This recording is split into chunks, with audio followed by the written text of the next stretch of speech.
Hello and welcome to Agricultural Academy. So last time we have seen mitochondria. Now we will see what is plastid. ठीक है, अब plastid से start करते हैं.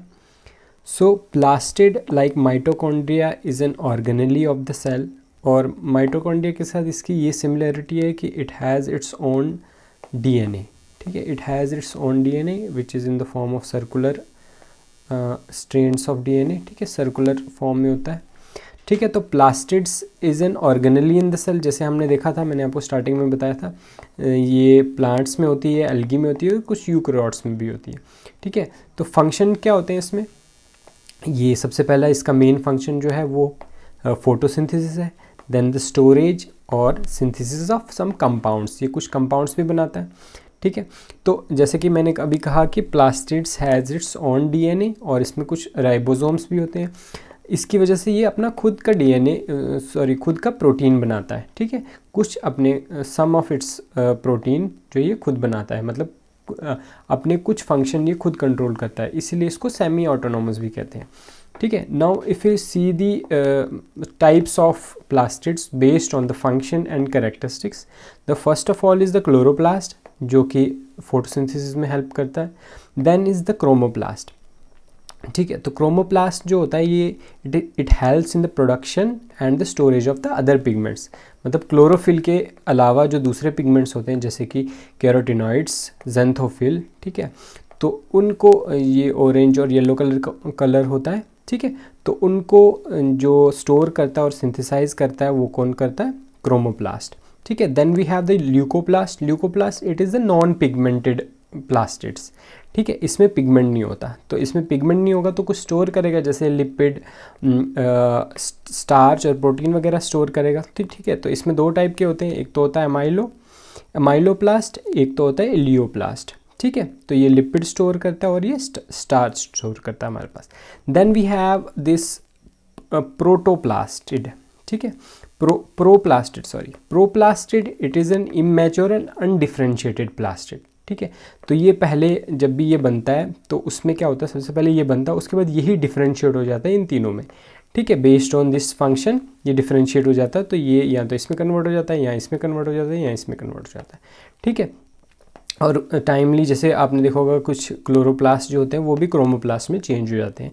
तो it depends on the stage और location of the chloroplast और plastids.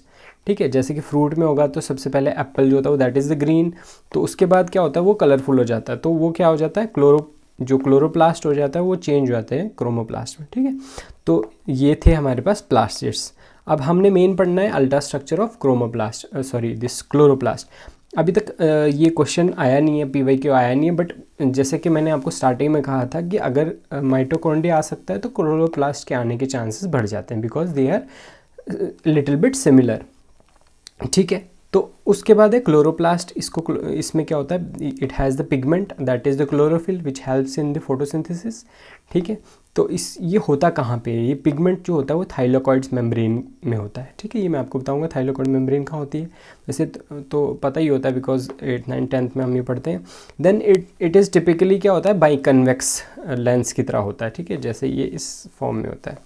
ठीक है, अगर आप इसको साइड से देखेंगे तो ठीक है, तो उसके बाद इसका स्ट्रक्चर देखेंगे. सबसे पहले डायग्राम से अगर हम देखें तो सबसे पहले आउटर मोस्ट शेल में आउटर मोस्ट क्या होता है, outermost is the outer membrane. Then we have inter membrane space होती है और इनर मेम्ब्रेन होती है. तो this is known as the envelope. ठीक है, जैसे वहाँ पे एनवेलप था वैसे ही यहाँ पे भी क्लोरोप्लास्ट एनवेलप होगा.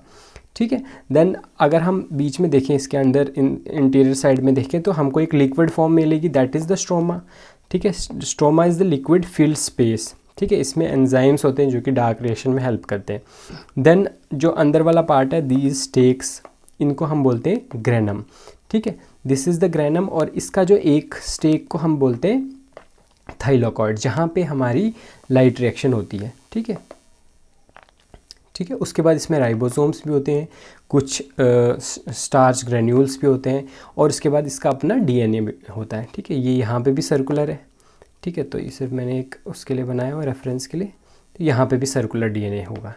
ठीक है, तो अब हम स्ट्रक्चर में, अगर हमें स्ट्रक्चर पूछा जाता है तो हम स्ट्रक्चर में क्या लिखेंगे? सबसे पहले हम लिखेंगे it has the chloroplast envelope, देन हम बोलेंगे stoma, then we will write granum, ठीक है, then we will write other chlorophyll and other pigments, then उसके बाद डीएनए और ribosomes. DNA is a circular DNA. तो ये आएगा इसका स्ट्रक्चरल कंपोनेंट ऑफ क्लोरोप्लास्ट। अब अगर हम इसको ब्रीफ में देखेंगे तो इसमें क्या है? सबसे पहले आउटर मेम्ब्रेन होती है। जो आउटर मेम्ब्रेन होती है ये स्मूथ होती है और ये it is permeable to the small molecules. और उसके बाद inner membrane, sorry this inter membrane space होती है। उसके बाद इनर मेम्ब्रेन होती है। Inner membrane is selectively permeable. इसमें क्या होता है? इसमें ट्रांसपोर्टर होते हैं, ठीक है, जैसे प्रोटीन होते हैं जो कि इसको मतलब अंदर बाहर आने में, जो मॉलिक्यूल्स होते हैं उनको अंदर बाहर आने में हेल्प करता है, मतलब उनको रेगुलेट करता है, ठीक है। उसके बाद हमारे पास स्ट्रोमा होता है। स्ट्रोमा मैंने जैसे अभी बताया, ये जो मैंने थोड़ा डिफरेंट कलर का बनाया, ऑरेंजिश येलो कलर का, this is the stroma. This is the fluid filled space, ठीक है। इसमें हमारे पास एंजाइम्स होते हैं जो हमारे डार्क रिएक्शन में हेल्प करते हैं, ठीक है। देन वी हैव द जो ग्रेनम होता है। ग्रेनम हमको पता है कि it is made up of stakes of thylakoids, ठीक है। स्टेक्स ऑफ थाइलोकॉइड्स का ग्रेनम बना होता है। उसके बाद स्टोमा लैमिला होते हैं। ये जो होते हैं ये हमारे पास ये इस स्ट्रक्चर को हम स्टोमा लैमिला कहते हैं। ये एक थाइलोकॉइड के स्टेक को दूसरे के साथ कनेक्ट करता है, ठीक है। उसके बाद अगर हम थाइलोकॉइड को देखें तो थाइलोकॉइड ये होता है, ये स्टेक, ये जो एक कॉइन लाइक स्ट्रक्चर है, this is known as thylakoid. अब ये मेम्ब्रेन, इसकी जो एक सिंगल मेम्ब्रेन होती है, ठीक है। उसके बाद इसकी मेम्ब्रेन में ही हमारे पास पिगमेंट्स होते हैं। जैसे कौन सा पिगमेंट होता है? क्लोरोप्लास्ट होता है। और उसमें प्रोटीन होते हैं जो कि लाइट को कैप्चर करते हैं और उसको कन्वर्ट करते हैं केमिकल एनर्जी में, ठीक है। जो हमारे पास यहाँ पे जो लाइट रिएक्शन होती है वो यहीं पे होती है, ठीक है। Then we have the thylakoid lumen. Thylakoid lumen मतलब इसके अंदर की जो स्पेस होती है, दैट इज़ द ल्यूमिन। इसमें क्या होता है? प्रोटोन जो होता है, ठीक है। प्रोटोन मतलब वही हमारा पास पार्टिकल, लाइट के पार्टिकल्स। तो प्रोटोन जो होते हैं वो एक्युमुलेट हो जाते हैं इसके अंदर, ठीक है। फोटोसिंथेसिस के टाइम पे प्रोटोन इसमें एक्युमुलेट हो जाता है। जैसे जैसे इसमें ज़्यादा ज़्यादा प्रोटोन आते हैं उसके बाद क्या होता है? प्रोटोन ग्रेडियंट बनते हैं। अब जब प्रोटोन ग्रेडियंट बनते हैं तो जब हम प्रोटोन ग्रेडियंट को एक चैनल के थ्रू चलाते हैं, जैसे आपने वो जेड स्क्रीन देखी होगी, जो हमारे पास टाइप्स ऑफ, जब हम देखेंगे इसको फोटो सिस्टम तो उसमें हम पढ़ेंगे फिजियोलॉजी में कि कैसे ये एटीपी सिंथेसिस, एटीपी जनरेशन कैसे होता है, ठीक है। जब इसमें हम इसको ग्रेडियंट इसका जब ब्रेक होता है तो इसमें एटीपी जो होते हैं वो रिलीज़ होते हैं, ठीक है। उसके बाद हमने कहा कि क्लोरोफिल पिगमेंट होता है और दूसरे पिगमेंट होते हैं, ठीक है। और उसके बाद हमारे पास सर्कुलर डीएनए होता है और क्रोमोसोम्स, सॉरी जिस राइबोसोम्स होते हैं। अब इसके पास डीएनए और राइबोसोम है तो इसलिए अपने कुछ प्रोटीन खुद ही बनाता है, सम ऑफ इट्स प्रोटीन। तो अब क्वेश्चन, जैसे उसमें क्वेश्चन आया था कि powerhouse of the cell क्यों कहते हैं, ऑन द सिमिलर लाइन अगर हमको ये पूछा जाएगा why it is known as the kitchen of the cell, तो हम क्या कहेंगे? Because it helps in the process of photosynthesis, और फूड प्रोडक्शन होता है इसमें through photosynthesis. That means the light reactions, light energy को कन्वर्ट करता है केमिकल एनर्जी में, ठीक है। तो that is why it is known as the kitchen of the cell. Now let us see the functions of chloroplast. As we know that the primary function of chloroplast is photosynthesis, ठीक है। तो इसमें क्या होता है? This chloroplast it is the site of both light reaction and dark reaction. इसमें food prepare होता है, ठीक है। It converts the light energy into chemical energy, ठीक है। This is the primary function of chloroplast. तो उसके बाद क्या होता है? जैसे ग्रानम जो होता है, it helps in the production और it is the site of production of assimilatory powers, that is the ATP और एटीपी और एनएडीपीएच, ठीक है। तो और इस प्रोसेस को बोलते हैं फॉस्फोराइलाइजेशन, ठीक है। तो ये इसी रीजन में, मतलब ग्रानम में होता है। Then some other function like it carries out the lipid metabolism, जिसकी वजह से मतलब it helps in the formation of pigment molecules. Then it helps in the formation of other compounds like amino acid, fatty acid और pigments, जैसे हो गया pigments बनाता है, कुछ प्रोटीन्स भी बनाता है, ठीक है। और ये स्टोर करता है ग्लूकोज मॉलिक्यूल को एज ए स्टार्च, ठीक है। Then it acts as a defence, ये माइनर में आता है कि जो ये रिएक्टिव ऑक्सीजन स्पीसीज़ बनाता है जिसकी वजह से ये जो पैथोजन को किल कर देता है, ठीक है। और कार्बन फिक्सेशन में भी हेल्प करता है, जैसे कार्बन डाइऑक्साइड को कन्वर्ट करता है शुगर में, तो इट ऑल्सो, मतलब ये तो प्लांट्स का फंक्शन है एज ए होल, बट ये इन स्पेसिफिक अगर हम देखें तो it chloroplast helps in the carbon fixation. और उसके बाद सेल्फ, इसमें इसका अपना डीएनए होता है, so it helps in self replication of chloroplast. और उसके बाद जो क्लोरोप्लास्ट है इट कन्वर्ट्स इनटू, जैसे मैंने आपको अभी बताया कि क्रोमोप्लास्ट में कन्वर्ट हो जाता है, जैसे कि फ्रूट्स, जैसे कि फ्रूट ऑफ टोमेटो या एप्पल में होता है, ठीक है। Now we will see that the nucleus, ठीक है। न्यूक्लियस क्या होता है ये हमने देखा है यहाँ पे, दिस इज़ द न्यूक्लियस। अब it is the membrane bond organelle होती है, ये यूकैरियोट्स में ज़्यादा, मतलब यूकैरियोट्स में मिलती है हमको मेम्ब्रेन बॉन्ड। प्रोकैरियोट्स में तो आपको पता है कि प्रिमिटिव न्यूक्लियस होता है, ठीक है, जिसमें जेनेटिक मटेरियल होता है in the form of DNA, ठीक है। हमारे पास डीएनए की फॉर्म में होता है, तो किसी में आरएनए की फॉर्म में होता है, ठीक है, तो हमारे पास डीएनए की फॉर्म में होता है। तो nucleus it is known as the brain of the cell and the control centre, और it is responsible for expression and coordination of the cellular activity. जो भी सेलुलर एक्टिविटी होती है उसको यही कोऑर्डिनेट करता है न्यूक्लियस, ठीक है।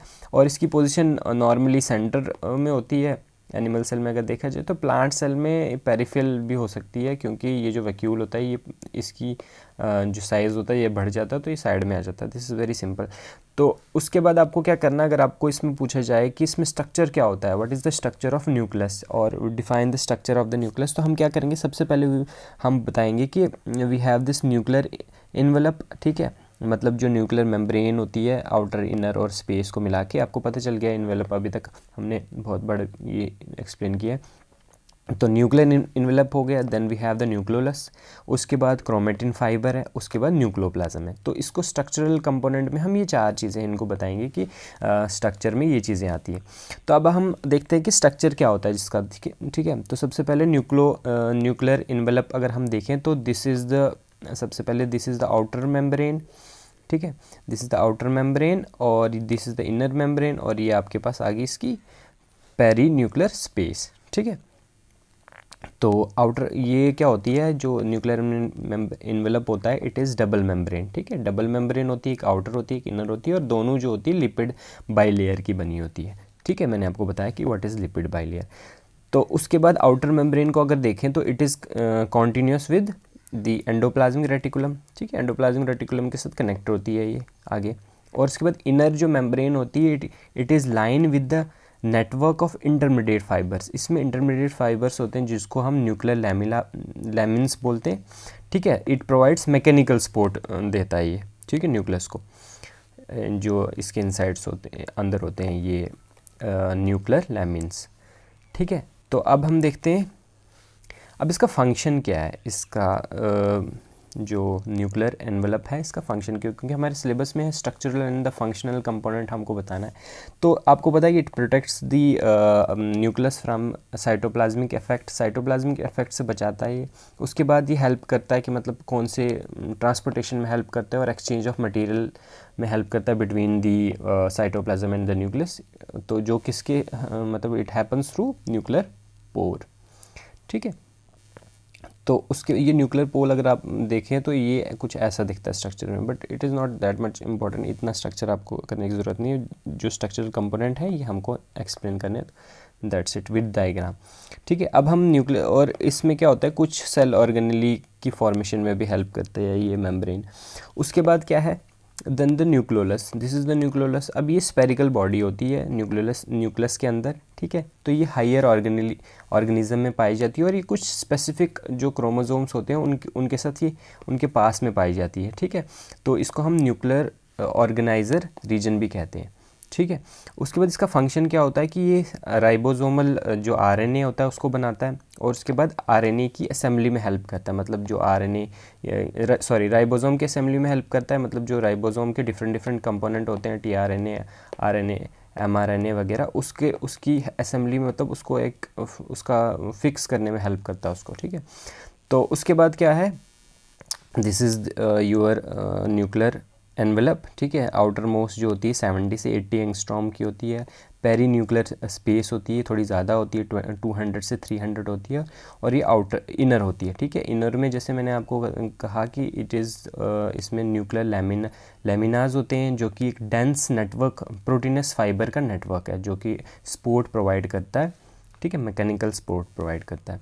Then we have this chromatin fibre जो कि मेन चीज़ होती है, it is the material that contains, that is मतलब जिसका क्रोमोसोम बना होता है और इसमें जेनेटिक इन्फॉर्मेशन होती है सेल की, ठीक है। तो अब इसमें क्या होता है, जो डीएनए होता है it is wrapped around histone protein. जब हम डीएनए का स्ट्रक्चर देखेंगे क्रोमोसोम का, जो कि नेक्स्ट लेक्चर्स में हम देखेंगे, सिलेबस के हमारी टॉपिक है, तो उसमें हम ये देखेंगे कि इसका स्ट्रक्चर क्या होता है और न्यूक्लियोसोम्स क्या होते हैं, ठीक है। तो इसमें क्या होता है, डीएनए हिस्टोन प्रोटीन के अराउंड रैप करके क्रोमेटिन बना देता है और उसके बाद क्रोमेटिन जो होता है वो कॉइल करके सुपर कॉइल होके क्रोमोसोम्स बना देते हैं, ठीक है। तो this was a chromatin fibre. Next is the nucleoplasm, ठीक है। This is the matrix inside the nuclear membrane. इसमें प्रोटीन होते हैं, एंजाइम होते हैं जो कि हेल्प करते हैं डीएनए रेप्लिकेशन में और ट्रांसक्रिप्शन में, ठीक है। तो अब इसकी केमिकल कंपोजिशन अगर हम देखें, क्योंकि बाकी मैंने आपको कहा कि साइटोप्लाज्म की प्रोटोप्लाज्म की केमिकल कंपोजिशन आई हुई है, तो साइटोप्लाज्म और न्यूक्लियोप्लाज्म की भी आ सकती है। तो हम सिंपली इसको देखते हैं, इसमें क्या होता है, वाटर होता है और प्रोटीन होते हैं जैसे कि histone. Then it has the nucleic acids and enzymes that helps in DNA replication, transcription and repair. Then some organic ions होते हैं इसमें जैसे कि कैल्शियम, मैग्नीशियम, पोटेशियम होता है, और कुछ अदर सब्सटेंसेस भी होते हैं जैसे कार्बोहाइड्रेट्स, लिपिड्स, एटीपी, एनएडीपी, ये बिल्कुल थोड़ी फॉर्म में होता है, अमाउंट में होता है, sorry. Then we will see the function क्या होगा न्यूक्लियस का, it is the store house of the genetic information और ट्रांसमिशन में हेल्प करता है। उसके बाद इट रेगुलेट्स जीन एक्सप्रेशन की, मतलब जीन का जो एक्सप्रेशन है उसको रेगुलेट करता है, कौन सा जीन कैसे बनेगा, ठीक है, थ्रू प्रोटीन। जो ये प्रोटीन बनाता है एमआरएनए वगैरह, तो एमआरएनए आगे प्रोटीन बनाता है जिसकी, और ये कौन कंट्रोल करता है, सारा न्यूक्लियस कंट्रोल करता है, और ये राइबोसोम के असेंबली में हेल्प करता है, मैंने आपको बताया। Then it helps in DNA replication, repair and recombination. It also helps in cell division, ठीक है। दिस वॉज अबाउट न्यूक्लियस, ठीक है। अब हम देखेंगे what is the endoplasmic reticulum. तो it is the network of membranous tubules and sacs जो कि यूकैरियोट्स में मेनली पाया जाता है, ठीक है। तो it is the complex network of membranous tubules और सैक्स फाउंड इन यूकैरियोटिक सेल, ठीक है। प्रोकैरियोटिक सेल में हमको जो मेम्ब्रेन बॉन्ड ऑर्गेनेलीज होती है वो कम ही मिलती है, ठीक है। दिस इज नाउ अगर हम देखते हैं इसमें, तो इसमें दो टाइप होते हैं इसमें, एक होता है स्मूथ एंडोप्लाज्मिक रेटिकुलम, एक होता है rough endoplasmic reticulum, and the other one is smooth endoplasmic reticulum. तो ये है आपका रफ एंडोप्लाज्मिक रेटिकुलम। तो स्मूथ एंडोप्लाज्मिक रेटिकुलम थोड़ा मतलब इसमें थोड़ा स्ट्रक्चर ऐसे ही होता है, बट इसमें ना ऐसे ट्यूब्यूल्स ऐसे बने होते हैं इस तरह की, अगर आप देखें तो इस तरह के ट्यूब्यूल्स जैसे होते हैं इसमें, ठीक है, इस तरह के ट्यूब्यूल्स होते हैं, ठीक है। आप इसको नेट पे सर्च करना क्योंकि थोड़ा कम्प्लेक्स हो जाता है, इसलिए मैंने सिंपल होके ऐसे बनाया हुआ है इसमें। तो राइबोसोम जो रफ एंडोप्लाज्मिक रेटिकुलम्स होते हैं उसमें राइबोसोम्स होते हैं, and the smooth endoplasmic reticulum में राइबोसोम एब्सेंट होते हैं। तो अब राइबोसोम है इसके सरफेस में, तो डिफरेंस पहला ये हो गया, और दूसरा क्या हो गया कि इसमें ये प्रोटीन सिंथेसिस में हेल्प करता है, क्योंकि राइबोसोम को सरफेस प्रोवाइड करता है जो कि प्रोटीन सिंथेसिस करते हैं। Then it lacks the ribosome, और इसमें ये किस में हेल्प करता है, it is involve in lipid metabolism में, इसमें लिपिड मेटाबॉलिज्म में हेल्प करता है, मतलब लिपिड फॉर्मेशन में हेल्प करता है। उसके बाद कैल्शियम स्टोरेज में हेल्प करता है, और उसके बाद ड्रग को डिटॉक्सीफाई करता है, ठीक है। इसका रोल क्या है, it helps in the synthesis of the lipids, और स्टेरॉइड्स बनाता है जैसे कि फॉस्फोलिपिड, कोलेस्ट्रॉल वगैरह, ठीक है, यहीं से आते हैं। Then it helps in the calcium homeostasis. Calcium homeostasis मतलब it regulates the level of the calcium in cytoplasm, ठीक है। तो अगर हमको स्ट्रक्चर पूछा जाए एंडोप्लाज्मिक रेटिकुलम का, तो इस तरह का हम स्ट्रक्चर बनाएंगे इसमें।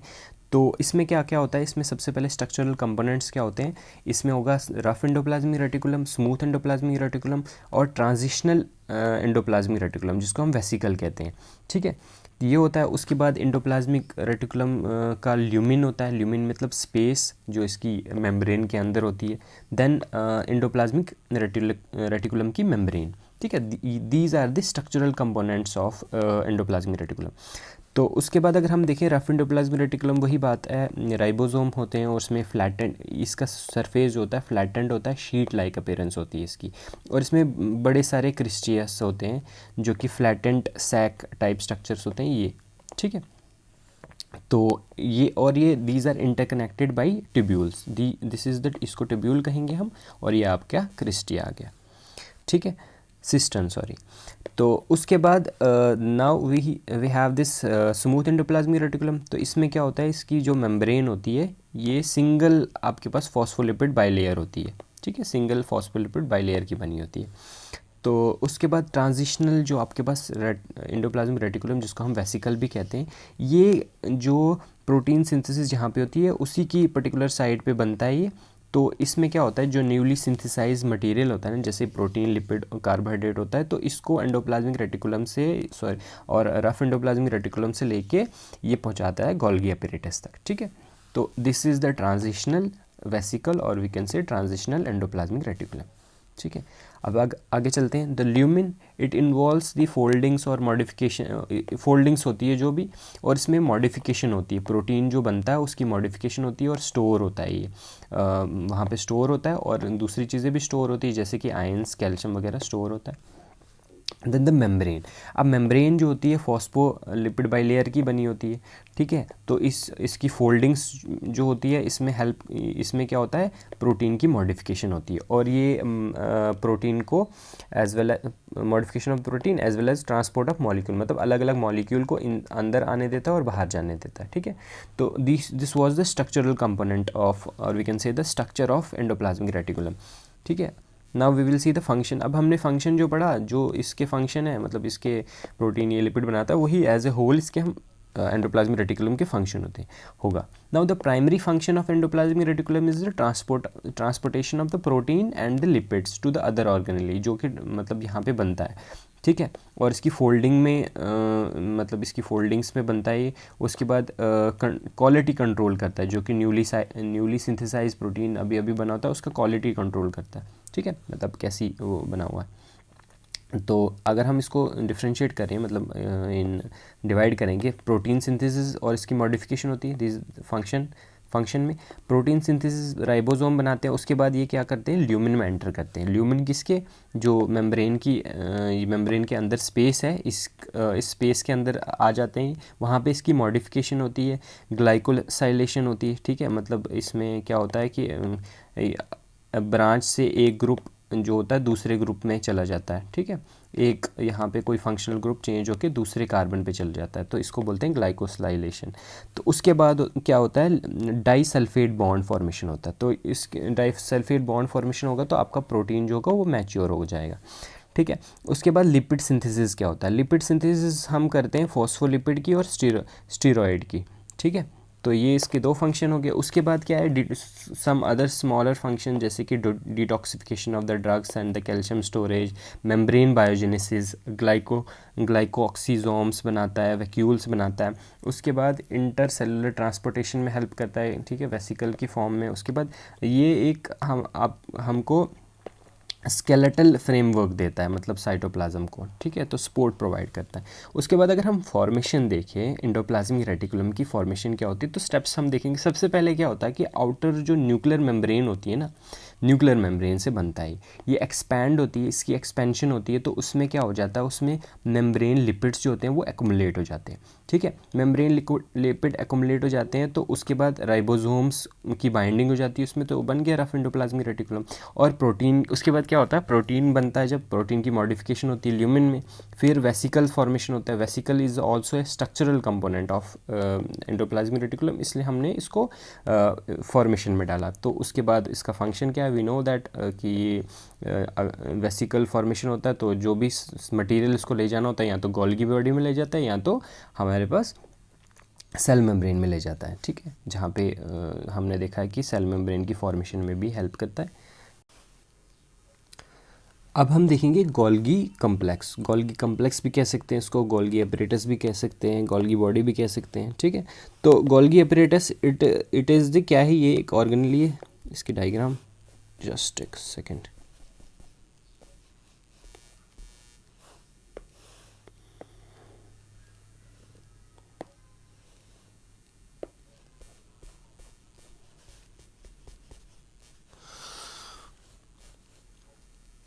ठीक है, तो इसकी डायग्राम हम देखते हैं। अब सबसे पहले क्या होता है, it is the stack like flattened membrane bound sac like structure है जो कि साइटोप्लाज्म में मिलते हैं। ठीक है, तो ये कुछ इस तरह का होता है। ठीक है, इट इज़ रिस्पॉन्सिबल, अब इसमें इसका फंक्शन क्या होता है, it is responsible for the modification, sorting and package of protein and lipids, जो कि मतलब ट्रांसपोर्ट करना होता है विद इन द सेल और आउटसाइड द सेल, मतलब अगर स्क्रीड बाहर करना है तो करना है। मतलब ये जो गोल्गी कम्प्लेक्स होता है ना, ये जैसे अमेजन की तरह होता है। ठीक है, ये पैकेजिंग करता है, स्टोर करता है उसको, और उसकी डिलीवरी करता है जहाँ पे भी उसको पहुँचाना होता है।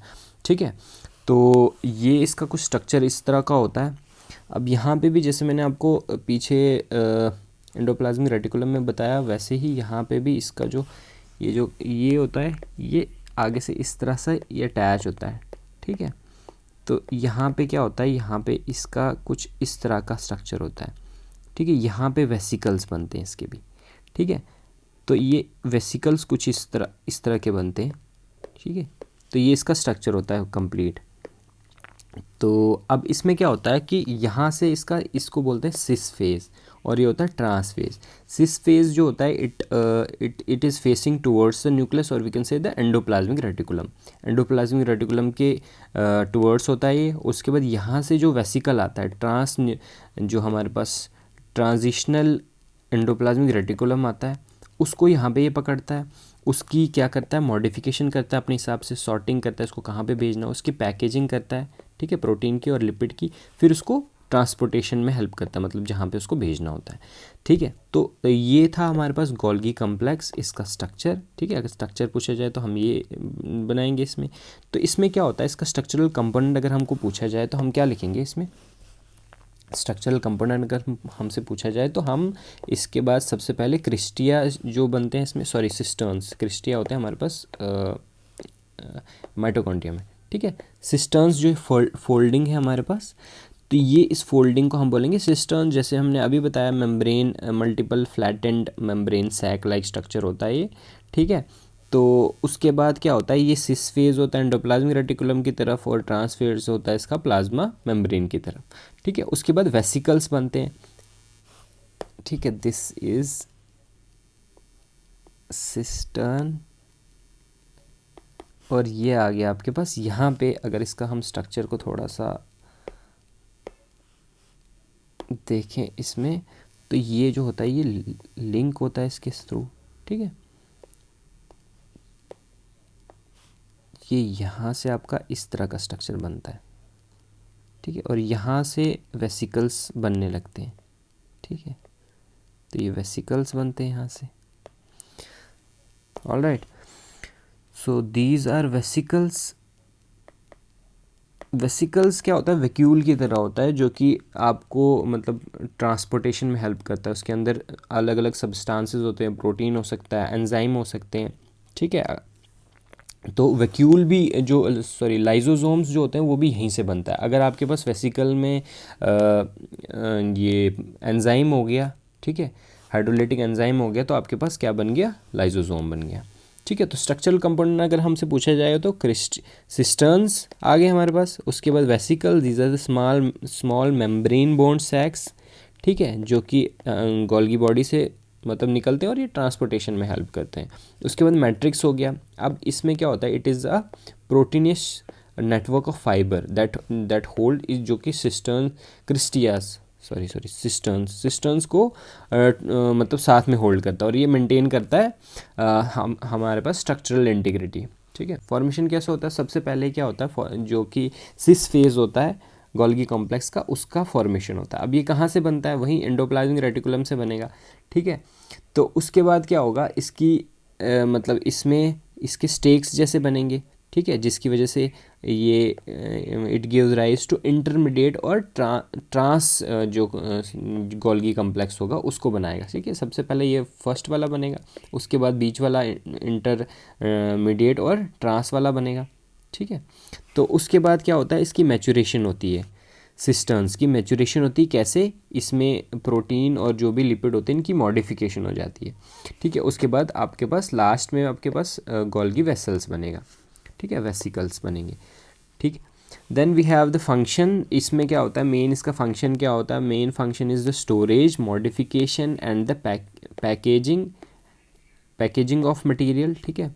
और इसके बाद प्रोटीन को कंडेंस करता है, उसके बाद सिंथेसाइज जो भी प्रोटीन बनते हैं राइबोसोम में, ठीक है, उसको कंडेंस करता है और उसकी मैचुरेशन में हेल्प करता है, मतलब उसकी स्ट्रक्चर को मॉडिफाई करता है, ठीक है। और इमैच्योर जो एंजाइम होते हैं उनको फंक्शनल फॉर्म में बनाता है और उसको सिक्रिएट करता है जहाँ पे भी उनको ज़रूरत होती है, ठीक है। Secrete them into close vesicle, उसके बाद उसको ट्रांसपोर्टेशन में हेल्प करता है। उसके बाद ट्रांसफ़र ऑफ ग्लाइकोप्रोटीन को ट्रांसफ़र करता है, मतलब एक कंपोनेंट से दूसरे कंपोनेंट में लगाता है उसको। उसके बाद सेल फॉर्मेशन में, सेल प्लेट की फॉर्मेशन में हेल्प कर देता है। जब सेल प्लेट बनती है तो यहाँ पे क्या करता है, ये वेसिकल्स को रिलीज़ करता है। तो वेसिकल्स में क्या होता है, वही जो सेल प्लेट की फॉर्मेशन में हेल्प करते हैं, जैसे कि सेलुलोज, हेमीसेलुलोज, ठीक है।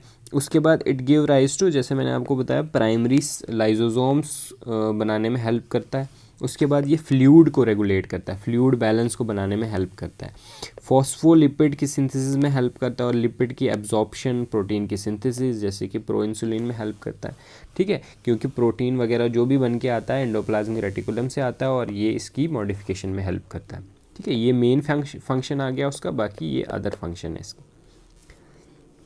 Now we will see the lysosome. It is the membrane bound organelle, जिसमें आपके पास बड़े सारे डाइजेस्टिव एंजाइम्स होते हैं। मोस्टली एनिमल्स में मिलता है ये, ठीक है, एनिमल्स में पाया जाता है। अब मैंने कहा आपको, जैसे कि वेसिकल्स में अगर आपके पास डाइजेस्टिव एंजाइम हो गए तो दैट बिकम्स लाइजोसोम, ठीक है। अब इसमें क्या होता है, it consist of the membrane होती है इसमें, ठीक है, जिसको हम मेम्ब्रेन होती है। उसके बाद इसमें ग्रेन्यूल्स होते हैं, स्टोमा होता है, ठीक है, और उसके बाद वैक्यूल्स होते हैं इसके अंदर, ठीक है। सेवरल हाइड्रोलिटिक एंजाइम्स भी होते हैं, जैसे कि एसिड फॉस्फेटेज एंजाइम होता है, एसिड राइबोन्यूक्लेज एंजाइम होता है, एसिड डी राइबोन्यूक्लेज और ग्लाइकोसिडेज एंजाइम, ठीक है। ये अलग अलग तरीके के एंजाइम्स होते हैं। अब इसमें भी आपके पास टाइप्स होती है। सबसे पहले होता है प्राइमरी लाइजोसोम, जो कि आपके पास गोल्गी कम्प्लेक्स से बनता है, इसमें एंजाइम्स होते हैं। उसके बाद सेकेंडरी, ये कहाँ से बनता है, प्राइमरी लाइजोसोम से सेकेंडरी ओरिजिनेट होता है आपके पास सेकेंडरी लाइजोसोम। इसमें एंजाइम्स और फूड पार्टिकल्स होते हैं, दोनों होते हैं इसमें, ठीक है। तो उसके बाद हम देखते हैं फंक्शन ऑफ लाइजोसोम। अब इसमें क्या करता है, इंटरसेलुलर डाइजेशन में हेल्प करता है, ठीक है।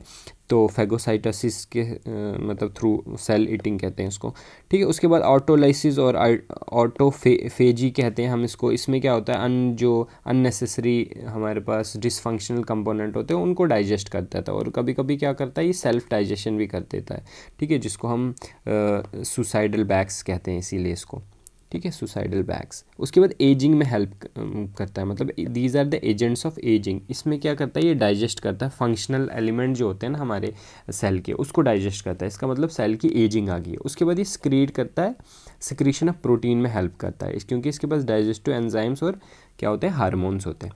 उसके बाद सीडलिंग, अगर हम इसका एप्लीकेशन देखें तो सीडलिंग में क्या होता है, इसमें हाइड्रोलाइटिक एंजाइम्स इन्वॉल्व होते हैं, जिसकी वजह से और हाइड्रोलाइटिक एंजाइम्स इन्वॉल्व होते हैं तो जर्मिनेशन में हेल्प करता है, ठीक है, क्योंकि ये रिमूव करता है प्रोटीन और स्टार्च को। तो इसको कन्वर्ट कर देता है जो आपके पास ग्लूकोज वगैरह में जिसको यूज़ करता है मतलब प्लांट टू फॉर जर्मिनेशन, ठीक है। तो दिस वाज लाइजोसोम। अब वैक्यूल क्या होता है, सिमिलर लाइन पे अगर हम देखें, वैक्यूल क्या होता है, ये भी एक मेम्ब्रेन बॉन्ड ऑर्गेनेली होती है, सिंगल मेम्ब्रेन होती है इसमें, इसको टोनोप्लास्ट बोलते हैं हम, ठीक है। तो मेम्ब्रेन जो होती है सिंगल होती है, टोनोप्लास्ट। अब इसका फंक्शन क्या होता है, सिमिलर है इसका स्टोरेज करता है, ये चीज़ों का, अलग अलग चीज़ों का स्टोरेज करता है, वाटर, फूड पार्टिकल, वेस्ट को स्टोर करता है। उसके बाद ये टर्गर प्रेशर को मेनटेन करता है। अगर हम प्लांट्स में देखें तो एक बड़ा वैक्यूल होता है जो कि हेल्प करता है इसमें टर्गर प्रेशर को मेंटेन करने में। Then we have this regulation of pH. उसके बाद डाइजेशन में हेल्प करता है, डिफेंस मतलब जो टॉक्सिन्स होते हैं उनको स्टोर कर देता है, ठीक है। सो दिस वाज दी, ये सारे जो हमारे पास मेन ऑर्गेनेलीज थी उसका हमने स्ट्रक्चर और फंक्शन देखा। अब जब मैंने कहा था आपको कुछ इसमें स्टार्टिंग में जो फर्स्ट लेक्चर था जब हमने PYQs देखे थे, उसमें मैंने कहा था कि आपको इसमें दो तरह के क्वेश्चन आते हैं। एक आता है स्पेसिफिक जो ऑर्गेनेलीज पे जो कि इन डेप्थ होता है, ठीक है, डिटेल होती है।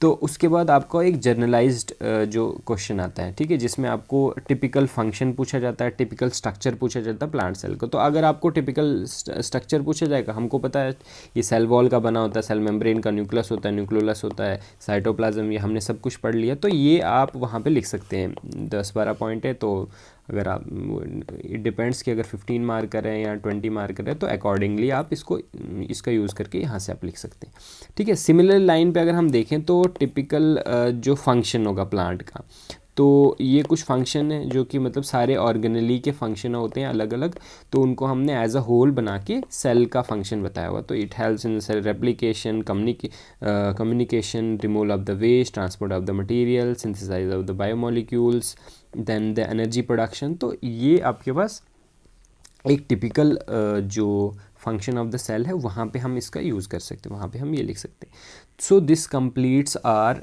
First topic of the syllabus, that is the this cell का स्ट्रक्चर एंड द फंक्शन, और उसके बाद सेल साइकिल। अब इसका नेक्स्ट वाला पार्ट बचेगा, ठीक है। तो यहाँ तक आपने अगर ये लेक्चर देखा है तो इसका मतलब है आप यू आर रियली सीरियस। तो आप अब इसके साथ अब एक काम कर सकते हैं, आप हमारे टेलीग्राम पे आपको इसके क्वेश्चंस मिलेंगे, PYQs, ठीक है। तो आप आंसर राइटिंग ज़रूर करें, ठीक है। तो इसके PYQs मैं आपको दे दूंगा, या मैं आपको पेपर बना के दे दूंगा, मतलब एक 2 क्वेश्चंस या 4 क्वेश्चंस, और रेगुलर बेसिस पे हम डालते रहते हैं उस पर। तो आप उसको मतलब ज़रूर अटैम्प्ट करें, और आप हमें वहीं टेलीग्राम पे ही हमें सेंड कर सकते हैं, तो हम उसको एवेलुएट करके आपको देंगे। So thank you so much for watching.